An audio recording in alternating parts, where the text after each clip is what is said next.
ensi tulina abalabe abadumilwa omulabe wa Katonda sitani. Naye naffe ate tulina okukimanya nti Katonda ali ku ludda lwaffe. If God is for us, who can be against us? Romans 8:31. Romans 8:31.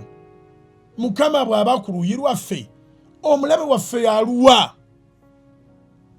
Yani? Kati abalabe balabika, atulwanira talabika nnyo. Alabikira mu bikolwa. Kasita ayanukuza omuliro lwebategeera nti oli wekka.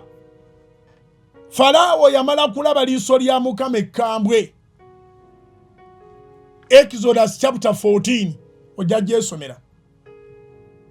N'agamba Abayimisiri nti tudduke tuve emabega w'abantu bano, tuve ennyuma waabwe. Katonda waabwe abalwanira. Ng'olwo Falaawo alabye eriiso ery'omuliro. Kyokka ng'eno Katonda abantu be abatunuliza ekisa. Kwe kusaba nti wiiki eno Mukama atwongere ekisa.